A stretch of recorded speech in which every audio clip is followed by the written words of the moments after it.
Hello friends, आज हम लोग जो है हाइड्रोलिक्स एंड हाइड्रोलिक्स मशीन में फिफ्थ चैप्टर को देखने वाले हैं। और ये जो फिफ्थ चैप्टर है आपके फ्लूइड काइनेमेटिक्स का पार्ट है।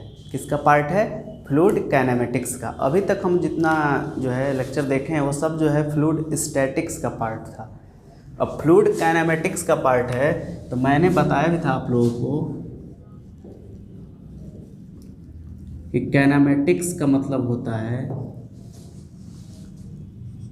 वेलोसिटी, डिस्प्लेसमेंट और एक्सेलरेशन, यानी त्वरण का ही हम लोग क्या करेंगे, बस अध्ययन करेंगे यानी स्टडी करेंगे। यानी जो है अगर किसी भी लिक्विड में वेलोसिटी, डिस्प्लेसमेंट और त्वरण का अध्ययन करेंगे वो क्या कहलाएगा? काइनेमेटिक्स। अब चूंकि फंडामेंटल ऑफ लिक्विड फ्लो ये जो है काइनेमेटिक्स का एक पार्ट है, इसलिए यहाँ पे हम लोग क्या करेंगे, इन्हीं 3 पॉइंट के बारे में ज़्यादातर देखेंगे। वेलोसिटी के बारे में, डिस्प्लेसमेंट के बारे में, इनके बारे में हम लोग यहाँ पे स्टडी करेंगे। तो जो है सबसे पहले अब यहाँ पे हम लोग स्टार्ट कर रहे हैं। तो इसमें क्या क्या सिलेबस है उसके अकॉर्डिंग मैं एक एक करके हेडिंग आपको पढ़ाऊँगा। तो सबसे पहले आपके सिलेबस में दिया है, ठीक है ना, यहाँ पे एक टर्म आएगा एरिया। देखिए मैं बेसिक आपका पहले क्लियर कर दूं। एरिया देखिए, जब भी फंडामेंटल ऑफ लिक्विड फ्लो में जब भी एरिया दिया रहेगा उसको मैं कैपिटल ए से रिप्रेजेंट करूंगा। और ये एरिया ध्यान दीजिएगा, ये कोई पाइप रहेगा, क्योंकि पाइप ही क्या करता है, लिक्विड को एक स्थान से दूसरे स्थान पे लेकर जाता है। मान लीजिए यहाँ से लिक्विड कोई जा रहा है इस साइड, तो ये जो है पार्ट, ये क्या है, एरिया। तो जब भी एरिया ए की बात की जाएगी तो ए बराबर यहाँ पर निकलेगा π/4 d²। और डी क्या होगा? Diameter of pipe. ठीक है, क्या होगा? Diameter of pipe. ठीक है ना। एक यहाँ पे दूसरा टर्म आएगा वेलोसिटी। वेलोसिटी क्या होता है सभी लोग जानते हैं, यूनिट टाइम में लिक्विड जितना दूरी पर चला जाता है, जितनी दूरी पर चला जाता है उसे उस लिक्विड का, ध्यान दीजिएगा, लिक्विड का वेलोसिटी कहते हैं। उसे उस लिक्विड का क्या कहते हैं? वेलोसिटी कहते हैं। दूसरा यहाँ पर टर्म आएगा, एरिया हो गया, वेलोसिटी हो गया। दूसरा यहाँ पर टर्म आएगा डिस्चार्ज।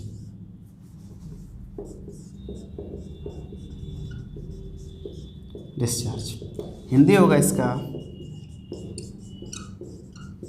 विसर्जन। विसर्जन का क्या फार्मूला होता है? इसका डिफिनीशन होगा यूनिट टाइम पर लिक्विड का जितना वॉल्यूम यानी आयतन, यूनिट टाइम पर लिक्विड का जितना आयतन फ्लो होता है उसे लिक्विड का डिस्चार्ज, कहते हैं। उसे लिक्विड का क्या कहते हैं? डिस्चार्ज कहते हैं।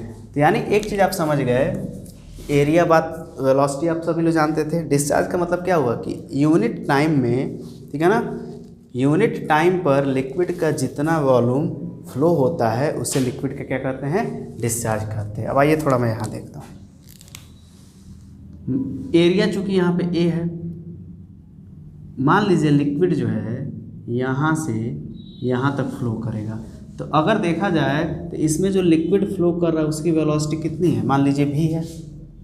तो यूनिट टाइम में जो है अगर जो दूरी तय करता है वही क्या होगा, वेलोसिटी। तो आप सभी लोग जानते हैं कि जब मैं बोलूँ यहाँ पे यूनिट टाइम, तो 1 यूनिट की बात करें तो 1 यूनिट में कितना दूरी तय करेगा, तो अब आप कहेंगे भी। 1 यूनिट में कितना दूरी तय करेगा, भी। तो ये हो गया भी। यहाँ तो कोई समस्या नहीं ना है। चलिए अब जो है यहाँ से एक चीज़ समझिए, ये क्या है, एरिया। तो 1 सेकंड में लिक्विड देखा जाए तो इतना ही तो कवर हुआ। तो अगर इस लिक्विड का आयतन देखा जाए, वॉल्यूम, तो क्या हो जाएगा, आप कहेंगे कि सर दूरी तय किया भी इनटू, क्योंकि 1 सेकंड में तय करेगा तो वेग होता क्या है, डिस्प्लेसमेंट अपन टाइम। तो d अपन टाइम कितना हो गया, 1 सेकंड, तो डिस्प्लेसमेंट इक्वल टू क्या हो गया, भी। यानी भी ही दूरी तो तय करेगा 1 सेकंड में। तो अब हो गया वॉल्यूम कितना, आयतन हो गया भी, दूरी into area A. Area A समझ में आ रहा है, भी दूरी अपान एरिया ए, और कितना टाइम में, तब आप कहेंगे यूनिट टाइम में, 1 यूनिट। तो यहाँ पर डिफिनीशन क्या है कि यूनिट टाइम पर लिक्विड का जितना आयतन, देख लीजिए, भी इंटू आयतन फ्लो होता है, उसे लिक्विड का क्या कहते हैं, डिस्चार्ज। डिस्चार्ज को कैपिटल क्यू से रिप्रेजेंट करते हैं। किससे रिप्रेजेंट करते हैं, क्यू से। तो क्यू इक्वल टू क्या हो गया, ए इंटू भी, यही तो हुआ, Q equal to A into V. अब इसका यूनिट क्या होगा, मीटर क्यूब। आयतन का यूनिट क्या होता है, मीटर क्यूब, और कितने सेकंड में, यूनिट टाइम में, यानी पर सेकंड। यानी discharge equal to Q equal to कितना प्राप्त हो गया, A into V meter cube per second. ये हुआ डिस्चार्ज का फार्मूला। तब आप याद रखिएगा डिस्चार्ज का फार्मूला होता है मीटर क्यूब पर सेकंड। ठीक है,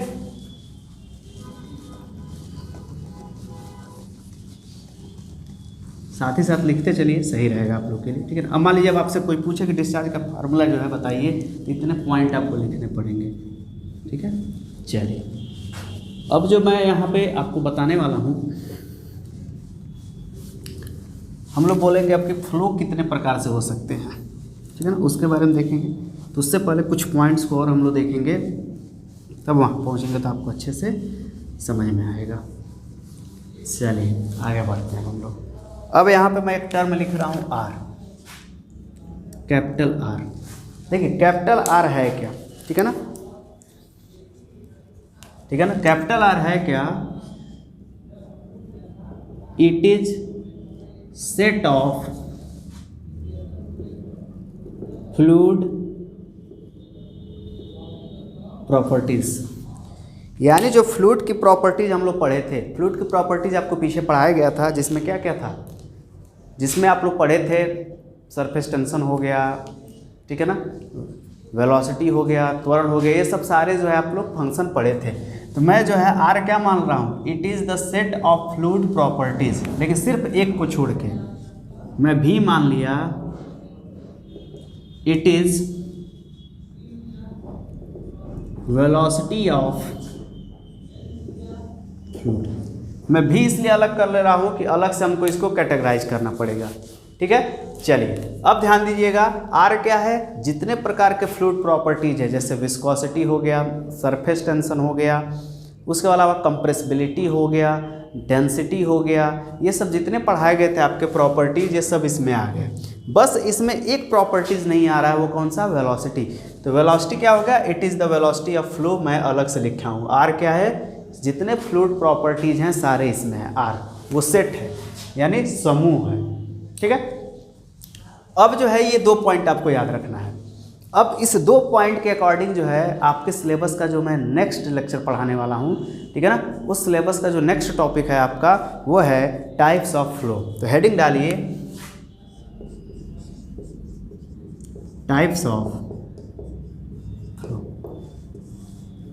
और इससे क्वेश्चन आपके एग्जाम में बहुत बार आए हुए हैं। तो टाइप्स ऑफ फ्लो इन्हीं 2 के आधार पर हम लोग देखेंगे। ठीक है, अब देखिए टाइप्स ऑफ फ्लो के बारे में बात करेंगे हम लोग। तो सबसे पहला होगा, फर्स्ट नंबर हेडिंग डाल लीजिए, a steady and unsteady, steady and unsteady flow, steady and unsteady flow. तो पहला जो टाइप हुआ फ्लो का वो क्या हुआ, स्टडी एंड अनस्टडी फ्लो। यहाँ तक कोई दिक्कत नहीं ना है, ठीक है ना। चलिए देखिए, स्टडी और अनस्टडी फ्लो कहता क्या है। देखिए जो आर है, आर क्या है, it is the set of fluid properties, और जो भी है it is the velocity of fluid, ठीक है ना। ये जो दोनों सेट हैं, एक आर तो अलग सेट है, अब भी अपना एक अलग बना लिया है सेट, ये जो दोनों सेट हैं, ठीक है ना, ये टाइम के रिस्पेक्ट में जो है चेंज नहीं होंगे, और टाइम के रिस्पेक्ट में चेंज नहीं होंगे तो उसको क्या बोलेंगे, स्टडी फ्लो बोलेंगे। क्या बोलेंगे, स्टडी फ्लो, ठीक है ना। चलिए आइए हम लोग बात करते हैं। नीचे लिखा जाएगा आर एंड भी। आर क्या है, सेट ऑफ फ्लूइड प्रॉपर्टीज, और भी क्या है, velocity of fluid. R and V is not changed with respect to time. R and V is not changed with respect to time is called मैं ऊपर लिख दे रहा हूँ, is called steady flow, is called steady flow. यानी क्या हुआ, are और भी यानी फ्लूइड प्रॉपर्टीज सेट और वेलोसिटी ये चेंज नहीं हो रहा है समय के अनुसार, तो उसको क्या बोलेंगे हम लोग, स्टडी फ्लो। यानी इसका मतलब क्या हुआ कि पाइप के अगर पार्टिकुलर एक सेक्शन पे हम लोग देख रहे हैं, मान लीजिए उस समय 10 बज रहा है सुबह, वहाँ पे अगर हम लोग चेक किए तो अगर डेंसिटी 100 है, 1000 मान लीजिए है, 1000 kg/m³, तो अगर मैं 11 बजे चेक करूंगा तो वहाँ लिक्विड तो होगा नहीं, कुछ दूरी वहाँ पे चला गया होगा। तो विथ रिस्पेक्ट टू टाइम मैं जब दूसरी बार चेक करूंगा तब भी डेंसिटी कितना मिलना चाहिए हमको, उतना ही मिलना चाहिए, या विस्कोसिटी कितना मिलना चाहिए, उतना ही मिलना चाहिए। तो क्या कहलाएगा, स्टडी फ्लो। यानी R and V is not change with respect to time is called steady flow. तो इसका मतलब क्या हुआ कि जो आर और भी है वो समय के अनुसार चेंज नहीं हो रहा है, ठीक है ना। अब देखिए, अब जो है अनस्टडी फ्लो, इसमें क्या बोल रहा है,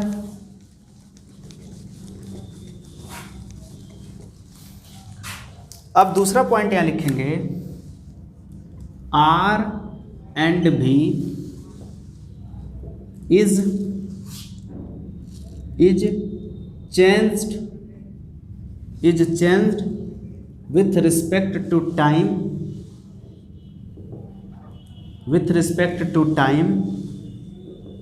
is called unsteady flow। इसका मतलब क्या हुआ कि R एंड V जो है वो टाइम के रिस्पेक्ट में चेंज हो जा रहा है। तो R और V जो है अगर टाइम के रिस्पेक्ट में चेंज हो जा रहा है तो उसे क्या बोलेंगे, अनस्टडी फ्लो। उसको क्या बोलेंगे हम लोग, अनस्टडी फ्लो। तो ये हुआ स्टडी और अनस्टडी फ्लो का डिफिनीशन। आर क्या है, जितने लिक्विड की प्रॉपर्टीज हैं उनका सेट है, और भी क्या है, आर देख लीजिए एक बार, मैं बोल दे रहा हूँ यहाँ पे कौन कौन से सेट आ सकते हैं। देखिए आर बराबर क्या हो सकता है, डेंसिटी लिक्विड का, विस्कोसिटी लिक्विड का, सरफेस टेंशन। आपको देखिए दूसरे चैप्टर में जितना पढ़ाया गया है सारे आर में आ जाएंगे सेट में, वो सब जो है रिस्पेक्ट टाइम के चेंज नहीं हो रहा है तो स्टडी फ्लो, और चेंज हो जा रहे हैं तो अनस्टडी फ्लो। तो ये हुआ डेफिनेशन किसका, स्टडी फ्लो का। चलिए दूसरा जो प्रॉपर्टीज है इसमें या टाइप है, दूसरा टाइप आप लिखिए,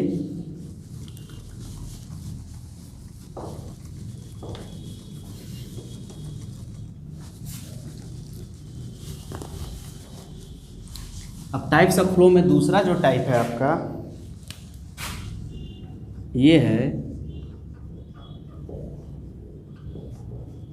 uniformly and non uniformly, uniformly and non uniformly flow. दूसरा क्या है, uniformly and non uniformly flow, ठीक है ना। चलिए वहाँ पे क्या था, विथ रिस्पेक्ट टू टाइम था, यहाँ पे क्या होगा, थोड़ा सा अंतर है। देखिए पहला क्या होगा, आर एंड भी। आर क्या है, सभी लोग जानते हैं, आर क्या है, जितने सेट हैं प्रॉपर्टीज लिक्विड के वो आर है, जिसमें density, viscosity, surface tension, compressibility, vapour pressure, ये सब इसमें आएगा, जितना हमने पीछे 10-12 लगभग पढ़ाए थे, ठीक है ना। और भी क्या है, वेलोसिटी है लिक्विड का। R and V is not changed with respect to space. यहां देखिए टाइम नहीं रहेगा, स्पेस रहेगा, X direction, Y direction, Z direction. R and V is not change with respect to space is called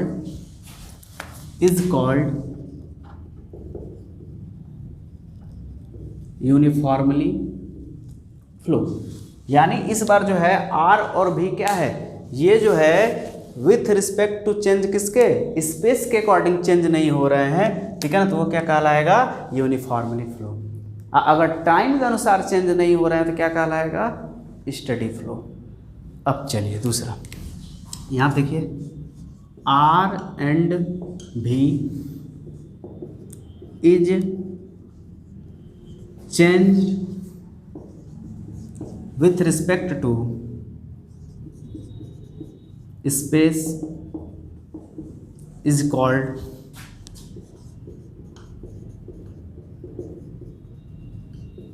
non uniformly flow. यानी इस बार are and भी क्या है, वो चेंज हो जा रहा है विथ रिस्पेक्ट टू स्पेस, तो ये क्या कहलाएगा, ध्यान दीजिएगा, तो ये कहलाएगा नॉन यूनिफॉर्म फ्लो। क्या कहलाएगा, नॉन यूनिफॉर्म फ्लो। चलिए अब जो है हम लोग नेक्स्ट पे चलते हैं। ये यूनिफॉर्मली, नॉन यूनिफॉर्मली हो गया। तीसरा जो टाइप्स ऑफ फ्लो है, इसको लिखते चलिए हमारे साथ ही साथ।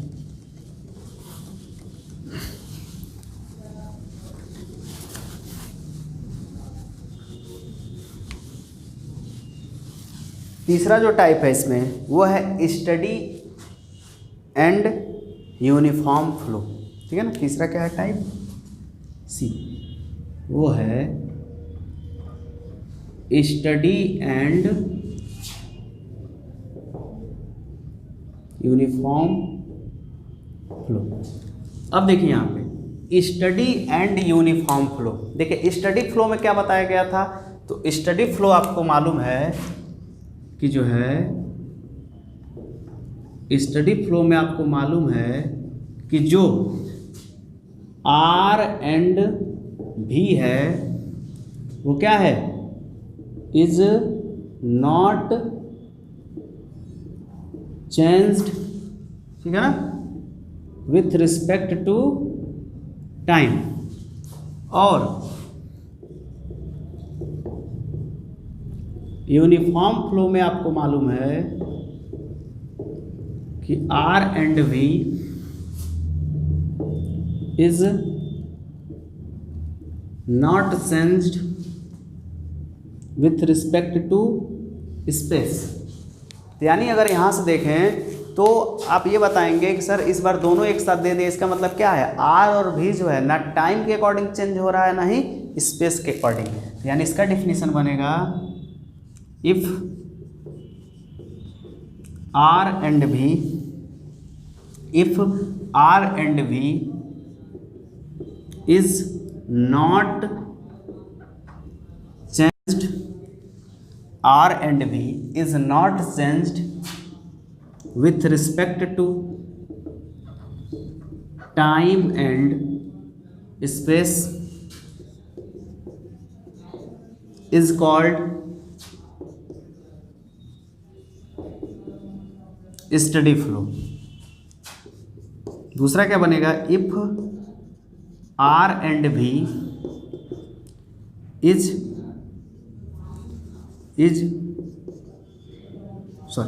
इसमें एक ही रहेगा, ठीक है। तो ये किसका हो गया, study and uniform flow, is called study and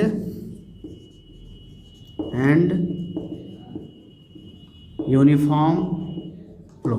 इसमें क्या हो रहा है, इसमें जो भी लिक्विड की प्रॉपर्टीज है वो समय और लोकेशन दोनों के अनुसार चेंज नहीं हो रहा है, उसको क्या बोलेंगे, स्टडी एंड यूनिफॉर्म फ्लो। चलिए नेक्स्ट क्या है इसमें, फोर्थ नंबर है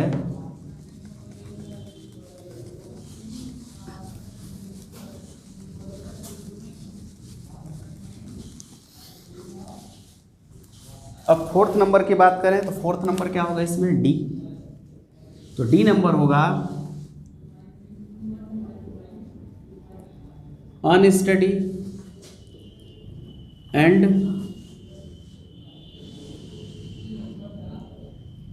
non uniform flow, unsteady and non uniform flow. अब देखिए unsteady and non uniform flow के बारे में बात करें तो सबसे पहले यहाँ पे एक टर्म आया है अनस्टडी। अनस्टडी का मतलब क्या होता है कि R and V is changed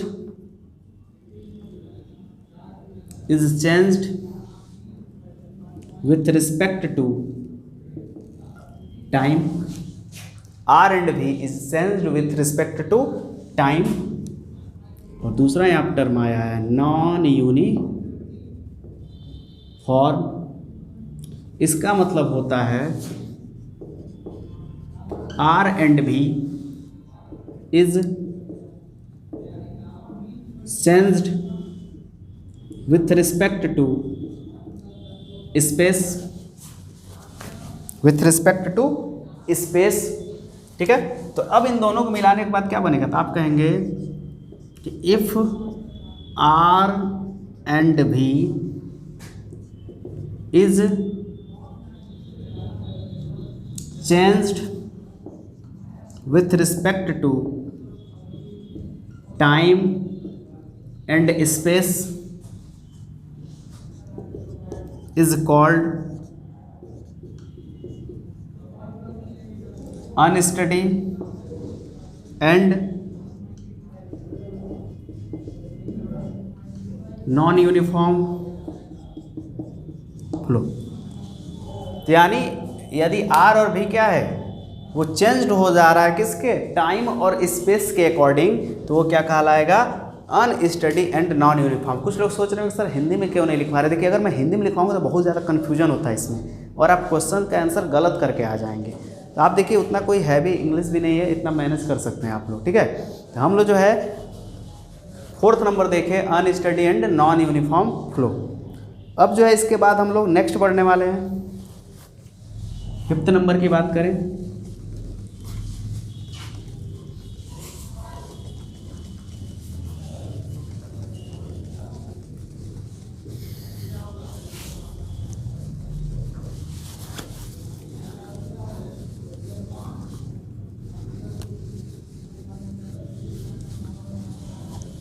चलिए अब फिफ्थ नंबर की बात करेंगे तो फिफ्थ नंबर है कंप्रेसिबिलिटी एंड इनकम्प्रेसिबिलिटी। ई नंबर है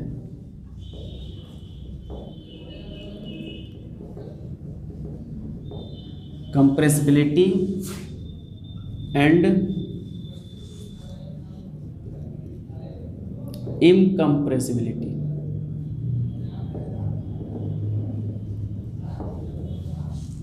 कंप्रेसिबिलिटी एंड इनकम्प्रेसिबिलिटी, ठीक है ना, इनकम्प्रेसिबिलिटी, ठीक है ना, इन है यहाँ पे, इन है, ठीक है। चलिए एक चीज़ समझिए, कंप्रेसिबिलिटी का मतलब क्या होता है, पीछे मैंने बताया था प्रॉपर्टीज़ में, उसमें क्या हो रहा था कि जब हम लोग एक्सटर्नल प्रेशर लगाते थे तो उसके आयतन में क्या हो जाता था, चेंजेस हो जाता था, वो कहलाता था कंप्रेसिबिलिटी। और जिसके आयतन में चेंजेस नहीं होता है वो क्या कहलाता है, इनकम्प्रेसिबिलिटी।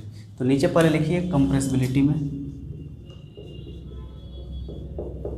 कंप्रेसिबिलिटी नीचे लिखिए ऐसा लिक्विड जिस पर एक्सटर्नल प्रेशर लगाने पर, ऐसा लिक्विड जिस पर एक्सटर्नल प्रेशर लगाने पर उसका आयतन चेंज हो जाता है। ऐसा लिक्विड जिस पर एक्सटर्नल प्रेशर लगाने पर उसका आयतन चेंज हो जाता है, आयतन चेंज हो जाता है। तो ऐसे लिक्विड को तो ऐसे लिक्विड को कंप्रेसिबिलिटी लिक्विड कहते हैं। ऐसे लिक्विड को कंप्रेसिबिलिटी लिक्विड कहते हैं। क्या बोलते हैं? कंप्रेसिबिलिटी लिक्विड कहते हैं। ठीक है। और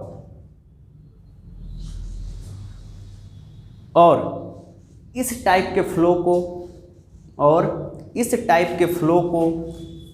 कंप्रेसिबल फ्लो कहते हैं। और इस टाइप के फ्लो को कंप्रेसिबल फ्लो कहते हैं। और इस टाइप के फ्लो को कंप्रेसिबल फ्लो कहते हैं। ठीक है। अब नीचे हेडिंग डालिए इनकम्प्रेसिबल। इनकम्प्रेसिबिलिटी फ्लो। ठीक है ना, इनकम्प्रेसिबिलिटी फ्लो। तो नीचे लिखिए ऐसा लिक्विड जिस पर एक्सटर्नल प्रेशर कार्य करे। ऐसा लिक्विड जिस पर एक्सटर्नल प्रेशर कार्य करे। ऐसा लिक्विड जिस पर एक्सटर्नल प्रेशर कार्य करे। एक्सटर्नल प्रेशर कार्य करे।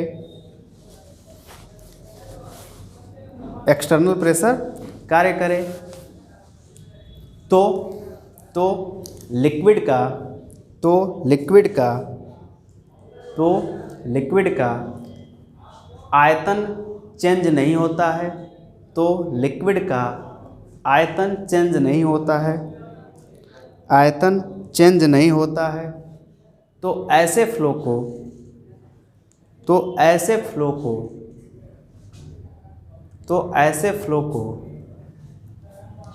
इनकम्प्रेसिबल फ्लो कहते हैं।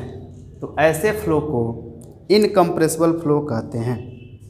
तो ऐसे फ्लो को इनकम्प्रेसिबल फ्लो कहते हैं। ठीक है। चलिए अब जो है नेक्स्ट है ई के बाद F.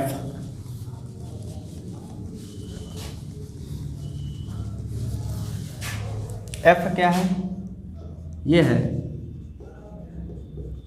Laminar and turbulent flow. Laminar and turbulent flow. तो इसमें पहला हेडिंग डाली है लैमिनार फ्लो। देखिए लिक्विड जो फ्लो होता है ना, देखिए एक लेयर ये है, दूसरा लेयर ये है, तीसरा लेयर ये है, चौथा लेयर ये है, पांचवा लेयर ये है। देखिए लेयर टू लेयर फ्लो हो रहा है। तो नीचे लिखिए लैमिनार में यदि liquid layer to layer flow होता है। यदि liquid layer to layer flow होता है तो इस प्रकार के फ्लो को लैमिनार फ्लो कहते हैं। तो इस प्रकार के फ्लो को लैमिनार फ्लो कहते हैं। लैमिनार फ्लो कहते हैं। ठीक है ना। अब नेक्स्ट हेडिंग डालिए इसी में टर्बुलेंट फ्लो। टर्बुलेंट फ्लो नीचे लिखिए यदि liquid layer to layer flow नहीं करता है। यदि liquid layer to layer flow नहीं करता है।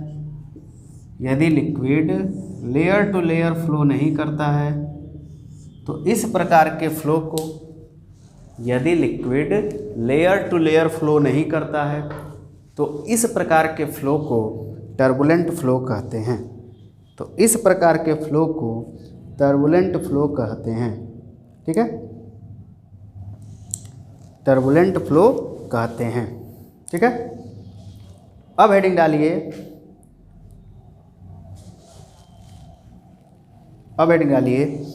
Rotational and irrotational flow.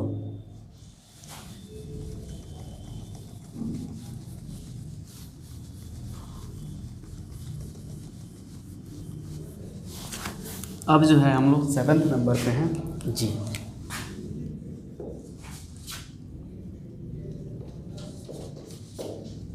Rotational and irrotational flow. Rotational and irrotational flow. तो हेडिंग डालिए रोटेशनल फ्लो, रोटेशनल फ्लो लिखिए। रोटेशनल फ्लो में लिखिए, यदि लिक्विड प्रवाह के दौरान, यदि लिक्विड प्रवाह के दौरान, लिक्विड प्रवाह के दौरान लिक्विड का कण, यदि लिक्विड प्रवाह के दौरान लिक्विड का कण, लिक्विड का कण वृत्ताकार पथ पर गति करे, वृत्ताकार पथ पर गति करे, वृत्ताकार पथ पर गति करे और साथ ही साथ, और साथ ही साथ अपने एक्सिस पर भी गति करे, और साथ ही साथ अपने एक्सिस पर भी गति करे, अपने एक्सिस पर भी गति करे, तो इस प्रकार के, तो इस प्रकार के फ्लो को, तो इस प्रकार के फ्लो को, फ्लो को, तो इस प्रकार के फ्लो को रोटेशनल फ्लो कहते हैं। तो इस प्रकार के फ्लो को रोटेशनल फ्लो कहते हैं। जैसे रोटेशनल फ्लो कहते हैं, मान लीजिए सूर्य हो गया और ये पृथ्वी है। पृथ्वी देखते होंगे क्या करती है, ऐसे सूर्य का भी चक्कर लगाती है, ठीक है। और साथ ही साथ हम लोग देखते हैं ये अपने एक्सिस पर भी चक्कर लगाती है। तो यानी जो है ये कौन सा फ्लो हो गया, रोटेशनल। देखिए सूर्य का भी चक्कर लगा रही है और साथ ही साथ अपने एक्सिस पर भी चक्कर लगाती है, जिससे दिन रात होता है। और जब सूर्य का चक्कर लगाती है तो मौसम चेंज होता है, जाड़ा गर्मी बरसात। ये किस प्रकार का फ्लो है, रोटेशनल फ्लो। अब हेडिंग इसमें डालिए ई रोटेशनल फ्लो, ई रोटेशनल फ्लो। नीचे लिखिए, यदि लिक्विड, यदि लिक्विड किसी बिंदु के परितः, यदि लिक्विड किसी बिंदु के परितः सिर्फ सर्कुलर मोशन करता हो, यदि कोई लिक्विड किसी बिंदु के परितः सर्कुलर मोशन करता हो और अपने एक्सिस पर, और अपने एक्सिस पर मोशन नहीं करता हो, और अपने एक्सिस पर मोशन नहीं करता हो, अपने एक्सिस पर मोशन नहीं करता हो, तो इस प्रकार के फ्लो को, तो इस प्रकार के फ्लो को ई रोटेशनल फ्लो कहते हैं। तो इस प्रकार के फ्लो को ई रोटेशनल फ्लो कहते हैं। तो ये जो है आज हम लोग जो है टाइप्स ऑफ फ्लो पूरा कंप्लीट कर लिए। अब नेक्स्ट वीडियो में जो है इससे जो नेक्स्ट टॉपिक है उसको देखा जाएगा। तब तक के लिए धन्यवाद और वीडियो को ज़्यादा से ज़्यादा शेयर करिए।